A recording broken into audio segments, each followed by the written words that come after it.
ఒక 1 year వరకు ఒప్పిస్తూనే ఉన్నా, చేస్తూనే ఉన్నా.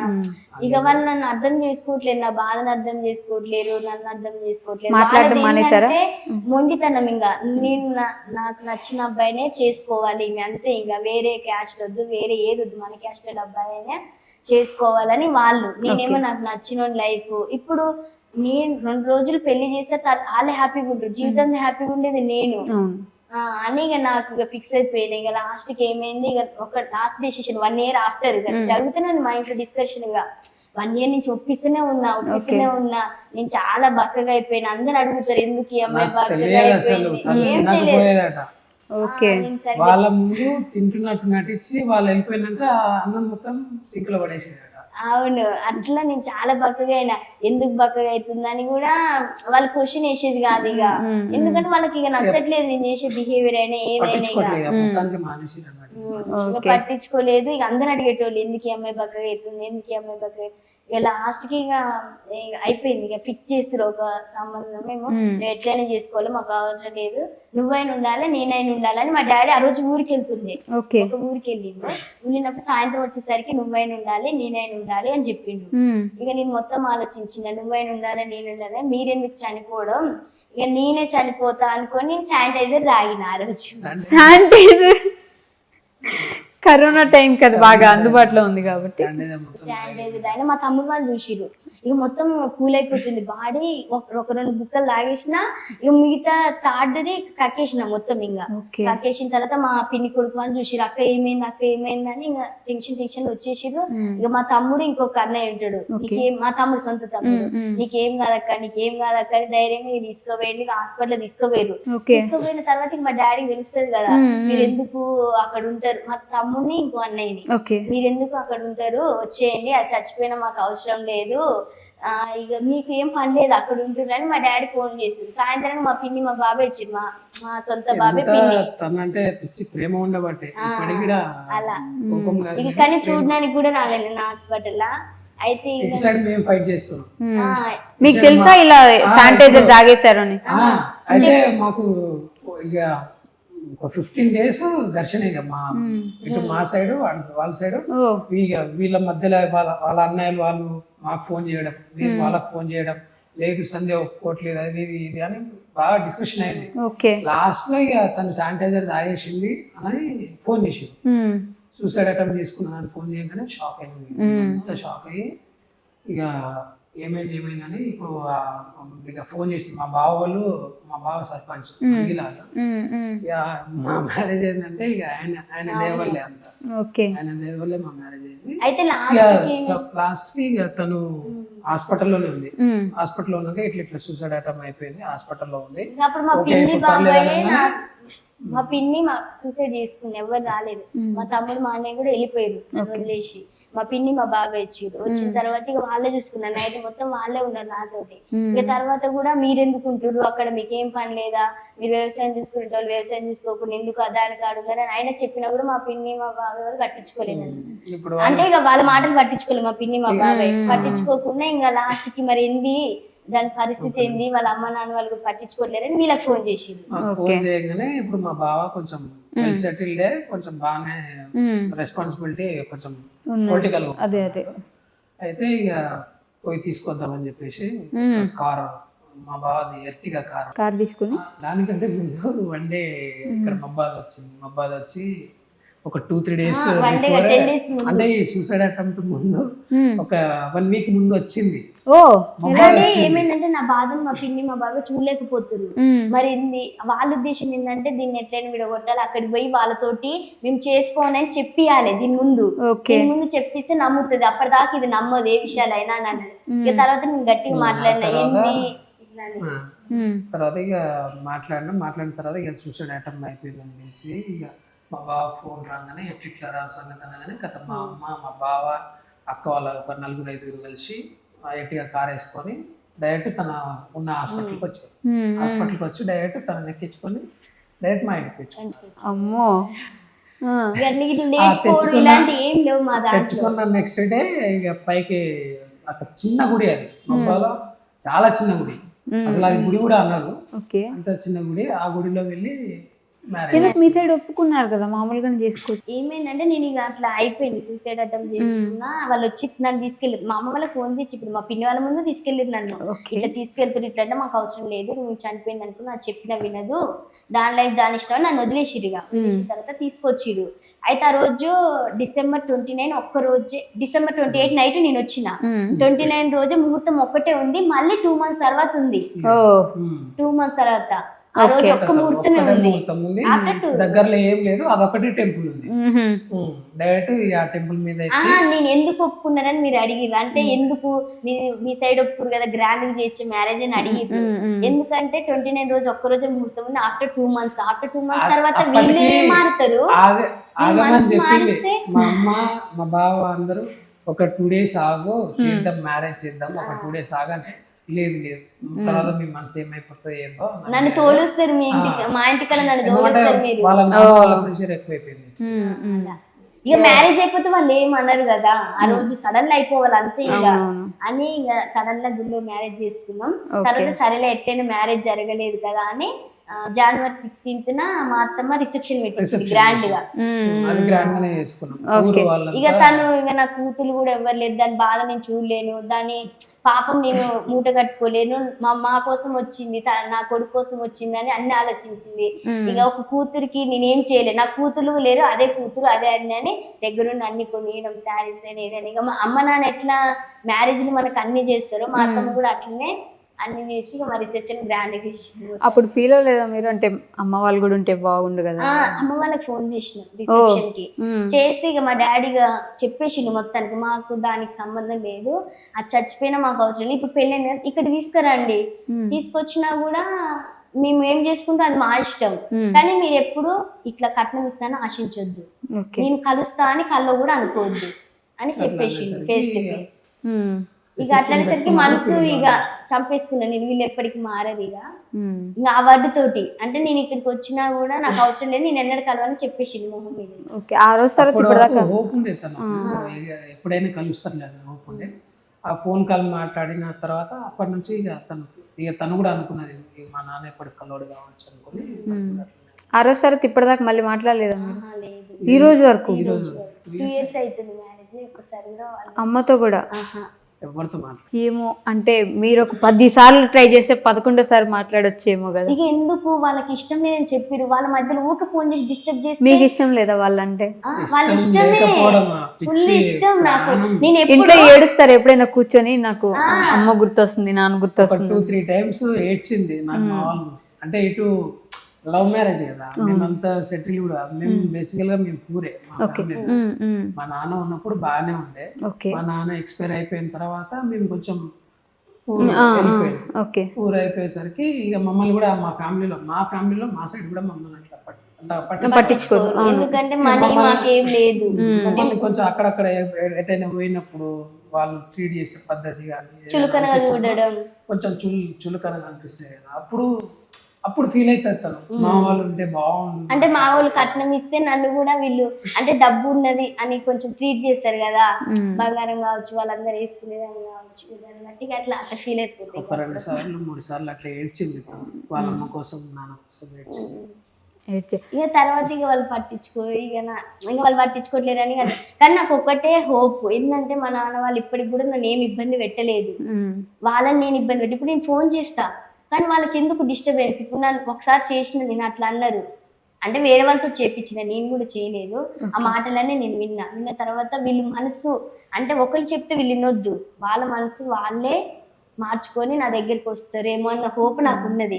మా పిన్ని వాళ్ళని కావచ్చు అందరినీ ఫోన్ చేస్తే, నాకు మా రిలేషన్స్ వాళ్ళు చేసినప్పుడు అందరిని అడుగుతా, నేను ప్రతి ఒక్కటి మా ఇంట్లో అడుగుతా, వీళ్ళు ఎట్లున్నారు, మంచిగా ఉన్నారా, బాగానే ఉన్నారు, నేను అడుగుతూనే మాట్లాడేది ఎవరు, వాళ్ళ అమ్మ నాన్న తమ్ముడు అందరు మాట్లాడారు. తమ్ముడు కూడా మాట్లాడు.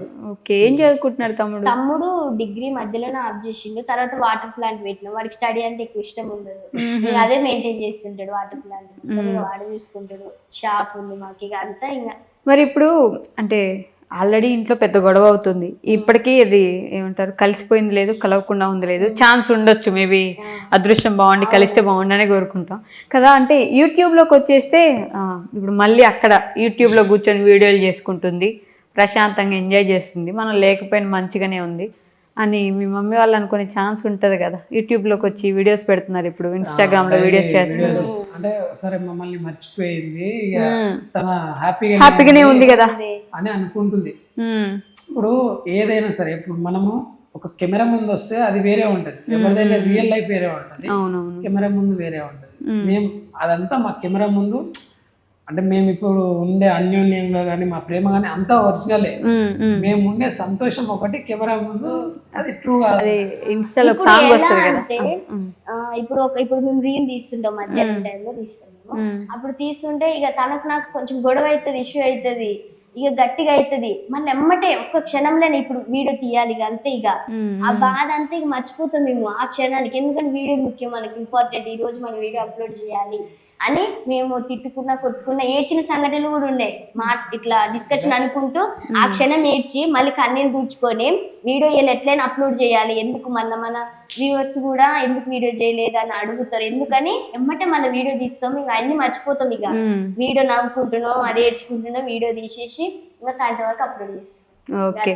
సో అంటే యూట్యూబ్లోకి వచ్చేసిన తర్వాత మనం ఏం చెప్తున్నా యూట్యూబ్లో ఉంటే అదే ఇన్స్టాలో ఒక సాంగ్ వచ్చింది కదా, ఇన్స్టాలో కష్టాలు చెప్పుకుంటారా అని చెప్పేసి ఈ మధ్య అంటే మేము ఇప్పుడు లవ్ పరంగా తీసినవి అన్ని ట్రూ. మీరు ఏదో కెమెరా ముందు యాక్టింగ్ చేసినట్టు కాదు, మేము నిజంగా ఇప్పటికీ అంతే లవ్ మా ఇద్దరి మధ్యలో అంతే ఉంది. అంటే కొన్ని కామెంట్స్ వస్తున్నాయి, అరే మీరు కెమెరా ముందు యాక్టింగ్ చేస్తున్నారు, ఒరిజినల్ అట్లా కాదులే అంటారు. కానీ మేము కెమెరా ముందు ఎట్లుంటామో ఒరిజినల్ కూడా అంతే ఉంటాం. కానీ మా అంటే ఫైనాన్షియల్ గా సెటిల్ పరంగా మేము ఇప్పుడు కొంచెం చాలా అంటే అందరు జీరోలో ఉంటారు, మేము మైనస్ లో ఉన్నాం అన్నమాట. అంటే మేము మైనస్ లో ఉన్నాం, ఇంకా మైనస్ నుంచి ఇదంతా స్ట్రగుల్ అయ్యేది మేము ఒక పేరు కోసం, ఒక అంటే సెటిల్ అవ్వాలనే ఉద్దేశంతోనే. మా మ్యారేజ్ అయిన కొత్తలో కూడా మమ్మల్ని అంతా ట్రీట్ చేయకపోయేది. అరే ఇక చిన్న చూపు చూసేది, ఎటన్నా వీణ ఏమైనా చేసినా వీళ్ళకి ఏం లేదురా అన్నట్టు చూసేది. ఇప్పుడు మేము కొంచెం ఫేమస్ అవుతున్నాం, ఇంట్లో వాళ్ళని కాదు బయట అయినా ఎక్కడైనా ఇక మొత్తం ఇక సొసైటీ అనేది ఇక కొంచెం ఇప్పుడు ఫేమ్ అవుతున్నాం. ఇప్పుడు ట్రీట్ చేయడం మొదలు పెడుతున్నాం, అరే వీళ్ళు ఎక్కడ యూట్యూబర్స్ రా వీళ్ళు అని ఇక కొంచెం ట్రీట్. సో నాకు డౌట్ ఏంటంటే, అప్పట్లో చదువు కోసం మీరు చాలా పోరాడారు, కోచింగ్ తీసుకున్నారు, ఇంత కష్టపడ్డారు కదా, మరి ఇప్పుడు ఎందుకు పూర్తిగా చదువుని పక్కకు పెట్టేసి హౌస్ వైఫ్ ఎందుకు? 2 years గ్యాప్ వచ్చింది కదా, నాకు మొత్తం ఇంకా ఇంట్రెస్ట్ లేదు, ఇక అయిపోయింది. ఇక అప్పటికి నేను ఒక రోజు తన ఫ్రెండ్ ద్వారా నాకు ఫోన్ వస్తే చదువుకోమని చెప్పు, లేకపోతే ఏదైనా జాబ్ కొట్టమని చెప్పంటే, లేదు నాకు ఇప్పుడు నా పేరు అంటే నన్ను చందు అని అంటారు, లేదు నాకు ఇప్పుడు చందు ఇంపార్టెంట్, ఫస్ట్ తనని నేను దక్కించుకోవాలి, తర్వాత నాకు స్టడీ అయినా ఏదైనా సెటిల్ అయినా ఏదైనా అని చెప్పి తనకి అట్లనే ఉంది. బుక్స్ పట్టుకోలే, 2 years అనేది బుక్స్ పట్టుకోలే, కొంచెం ఏదో ఇక అట్లా ఉండేది చదువు అయినా ఏదైనా. ఇక అట్లా ఇక ఇంట్రెస్ట్ పోయింది మొత్తం, ఇక నాకు జాబ్ అన్ని ఇంట్రెస్ట్ పోయింది, డిస్టర్బెన్స్ ఎక్కువ అయిపోయింది మైండ్ లో మొత్తం అయినా. ఇక అట్లా మ్యారేజ్ అయిపోయింది, సఫర్ లో ఇక చదువు మీద ఇప్పటికి కూడా ఇంట్రెస్ట్ ఉండదు నాకు. నాకు ఇంట్రెస్ట్ లేదు అది ఇదని చెప్పేదన్నా. ఫస్ట్ లో పెళ్ళైన కొత్తలో నువ్వు ఏదైనా ప్రిపేర్ అవ్వ జాబ్ కంటే నాకు ఇంట్రెస్ట్ లేదు, కొన్ని రోజులు నేను ప్రశాంతంగా ఉండాలి, నా మైండ్ అంతా డిస్టర్బ్ ఉంది అని అలా చెప్పినాం. తర్వాత యూట్యూబ్ స్టార్ట్ చేద్దాము అని ఇంకా డిసైడ్ అయ్యి 2-3 months స్పెన్సర్స్ లో వర్క్ చేసింది. ఓకే, ఒక 4-5 months 6 months అయి ఉంటుంది. 6 months వర్క్ చేసిన తర్వాత వాళ్ళ ప్రెజర్ ఎక్కువ అవుతుంది, టైమింగ్ సెట్ అవుతలేదు, ఇదంతా కాదు మనం ఇంట్లో ఉండి యూట్యూబ్ చేసుకుందామని ఇక స్టార్ట్ చేసినాం. ఓకే. సో మీ ఇద్దరు లైఫ్ లో హ్యాపీయెస్ట్ మూమెంట్ ఏంటి? హ్యాపీయెస్ట్ మూమెంట్ అంటే మా మ్యారేజ్ జరగడమే హ్యాపీయెస్ట్ మూమెంట్ నా దృష్టిలో అయితే. నిజం, అసలు మా లవ్ స్టోరీ అనేది అసలు మిరాకిల్, అసలు అవుతుందని ఎక్స్పెక్ట్ చేయలే. అక్కడ ఇంట్లో జరిగిన సిచ్యువేషన్స్ ఇంకా అసలు ఎక్స్పెక్ట్ చేయలేదు. తనతో మ్యారేజ్ అవుతుంది, మా పేరెంట్స్ ఇక ఒప్పుకోరు, ఎట్లా నా లైఫ్ నిజంగా ప్రేమిస్తే ఇలా ఉంటుందా ఇంకా మస్తు బాధపడేదాన్ని. నిజమైన ప్రేమ ఒకవేళ ఉంటే మేము కలుస్తామనే నమ్మకం ఒకటి పెట్టుకున్నా. మేము కలిసినాకనే తెలిసింది నిజమైన ప్రేమ ఎప్పటికైనా గెలుస్తుంది, అది నిజాయితీగా ఉంటే అని అప్పటికి అర్థమైంది. మీకు కూడా అదేనా హ్యాపీయెస్ట్ మూమెంట్? నాకు హ్యాపీయెస్ట్ మూమెంట్ అన్నీ హ్యాపీయెస్టే. ప్రతిరోజు మేము హ్యాపీగానే ఉంటాం. ఒకరోజు ఒక నిమిషం అట్లా కొట్లాడుకుంటాం కానీ మేము ప్రతిరోజు బయటికి వెళ్తాం. ఓకే. ఈవినింగ్ నన్ను వచ్చేసిన అంటే బయటికి వెళ్దాం, ఈవినింగ్ వచ్చేసిన అంటే బయటికి ప్రతిరోజు. అంటే ఆ టైం మేమిద్దరమే ఉంటాం కదా, మన టైం ని మనం బయటికి వెళ్దాం అంటాడు. కొత్త ప్రపంచం అయితే బాగుంటది. చూసిన వరంగల్లే చదువు మొత్తం అదే చుట్టూ తిరిగినాం.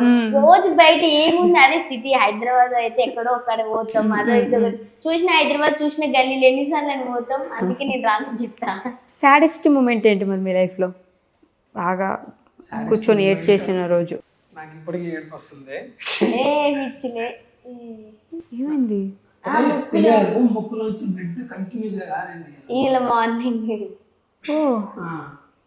అయితే ఒక 1 వీక్ ముందు ఏమైందంటే నాకు కొంచెం బ్యాక్ పెయిన్ వస్తుంది. ఎందుకని చెప్పి హాస్పిటల్కి వెళ్తే కొంచెం ఇది అబ్డామినల్ స్కాన్ చేయండి, మీకు ఏదో లోపల కొంచెం ప్రాబ్లం ఉంది, క్యాన్సర్ టైప్ అనేది సంథింగ్ ఇట్లా అన్నారు. అనగానే డాక్టర్ దగ్గర వెళ్ళగానే స్కానింగ్ చేద్దాం, నీకేం ఉండొద్దని నేను కోరుకుంటున్నా, దేవుని కోరుకుంటున్నా, నువ్వు కూడా కోరుకో అని చెప్పి స్కానింగ్ పంపిస్తే అంటే ఫస్ట్ అబ్డామినల్ స్కాన్లో ఏదో ఉందని తెలిసింది.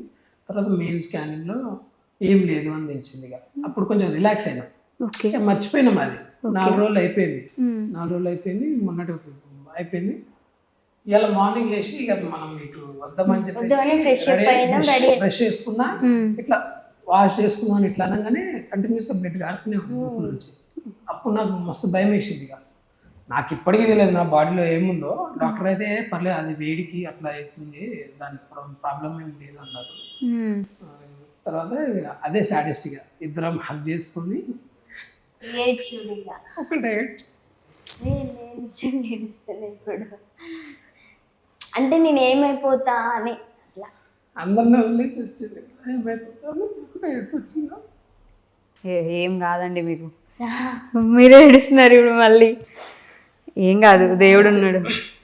అది చేసుకొని నాకేమన్నా నిజంగా నాకేమన్నా ప్రాబ్లం ఉందని తెలిస్తే మాత్రం నువ్వు మీ ఇంటికి వెళ్ళిపో అని చెప్పి అట్లా అనగానే ఇద్దరం ఏడ్చుకున్నాం కాదు. ఇక అది సాడెస్ట్. మరేం లేదు, వస్తామని అనుకోలేదు. ఇక తర్వాత ఒక అన్నయ్య తెలిసిన అన్నయ్య ఉండే, ఆయన ఫోన్ చేస్తే ఏం కాదని చెప్పిండు. ఇక సర్లే వెళ్ళండి ఇంటర్వ్యూకి ఏమవుతుంది అని అంటే ఇక ఒక టాబ్లెట్స్ ఏమి ఇచ్చిండు. ఇక అది వేసుకొని ఇటు వచ్చేసినాం. నా ఇంటర్వ్యూకి వచ్చారు పొద్దున్నే. ఈ రోజు మార్నింగ్ హ్యాపీగా వచ్చినాం. అసలు అట్లా జరిగిపోయింది. హాస్పిటల్కి వెళ్దాం అనుకున్నాం. ఇక మీరు ఇందాక నుంచి చెప్పలేదు, ఆల్మోస్ట్ 2 గంటల నుంచి ఇక్కడే ఉన్నారు. అదే కదా, అంటే ఒకటి ఉంటది మనకు కనిపించేదంతా అంత ఆనందం కాదు, పైకి కనిపించిందంతా నిజం కాదు. అయితే ఈ అన్న ఉంటాడు మెడికల్ పరంగా, మమ్మల్ని అయితే అసలు సొంత ఎట్లా చూసుకుంటాడు అట్లా చూసుకుంటాడు. వెంకట ఆయన పేరు.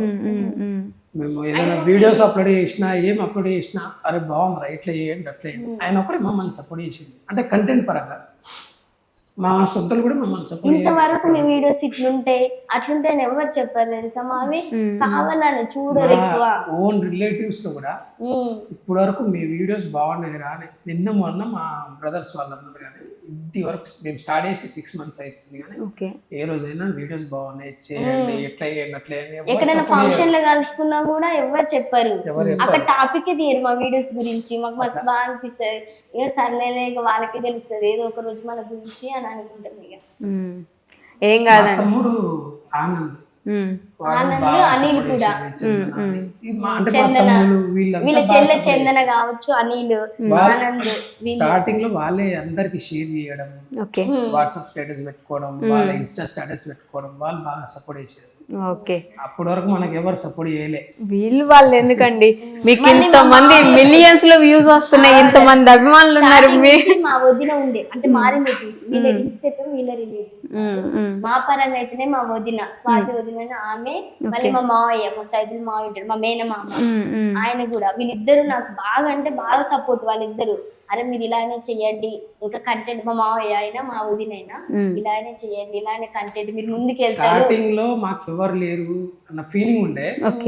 ఈ రోజు మేము ప్రతిరోజు ప్రతి కామెంట్ మా ఛానల్ మొత్తంలో ప్రతిరోజు ప్రతి కామెంట్ కి రిప్లై ఉంటది. మేము రిప్లై ఇస్తాం.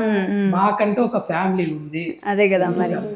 చాలా మంది ఇప్పుడు సపోజ్ ఈ రోజు మిస్ అయిందంటే నిన్నటి వీడియోకి అక్క ఏమైంది అక్క వీడియో పెట్టట్లేవు, అక్క ఏమైంది వీడియో ఇవ్వాలి ఏమైందని చాలా మంది. మరి చూడండి ఇంతమంది ఫ్యామిలీ ఉన్నారు, ఇన్స్టాగ్రామ్ లో అంతమంది కామెంట్లు పెడతారు. ఇప్పుడు మేము సెటిల్ అవ్వడానికి దేనికోసమో కాదు, వీళ్ళ కోసం మేము వీడియో చేస్తున్నాం. అదే మరి ఎంతమంది అభిమానులు ఉన్నారు, వాళ్ళు వీళ్ళు ఏంటి ఇంతమంది వచ్చిన తర్వాత అసలు చాలు ఇంకా గెలుచుకున్నారు కదా ఇంతమంది హృదయాలు. ఇంతమంది ఫ్యామిలీస్ దొరకడం కూడా చాలా అంటే చాలా లక్కీ. మళ్ళీ మమ్మల్ని మస్తు సపోర్ట్ చేస్తారు, ఇట్లనే ఇంకా సపోర్ట్ చేస్తారు కదా ఆ నమ్మకం మాకుంది. వాళ్ళకి అందరికి రుణపడి ఉంటా. నేను ప్రశాంత్ నాకు సపోర్ట్ చేస్తున్నప్పుడు కూడా నా యూట్యూబ్ వీడియోస్ కావచ్చు, సబ్స్క్రైబర్స్ అందరు ఫాలోవర్స్ అందరు కూడా సపోర్ట్ చేసిరు. వాళ్ళు నేను సపోర్ట్ చేస్తున్నాను, కొందరైతే నీకోసమే నేను ఓటేస్తున్నా ఈ అవుట్ ఆఫ్ ఉంటారు కదా వాళ్ళకు కూడా మెసేజ్ చేసేది, నేను ఇక్కడ ఉండలేని చెల్లెమ్మా ఉండట్లేదు, బట్ మా ఫ్యామిలీ ఊర్లో ఉంది, వాళ్ళకు ఛాన్సెస్ మీకోసమైనా వాళ్ళ ద్వారా నేను ఓట్స్ తెప్పిస్తాను. చాలా మంది కామెంట్స్ వాళ్ళకి అంటే వాళ్ళకు ఓటింగ్స్ ఉండదంట, మన ఓన్లీ ఇండియానే ఓటింగ్స్ అంటది. అట్లని వాళ్ళ ఫ్యామిలీకి చెప్పి అందరితో ఓట్లు వేయించేటోళ్ళు నా కోసం. మరి ఇంతమంది అభిమానులు ఉన్నారు, ఇంకేంటి బాధ ఇది, వాళ్ళెవరో సపోర్ట్ చేయలేదని ఎందుకు? నిజంగా చెప్తున్నాం, ఇప్పుడు మేము వీడియో చేయడానికి రీజన్ అవ్వాలి. అంటే డైలీ మేము వీడియో అప్లోడ్ చేస్తే వాళ్ళు మాత్రం కింద కామెంట్స్ పెడతారు కదా, మా ఫ్యామిలీ మాట్లాడినట్టే ఇక. అంతే కదా.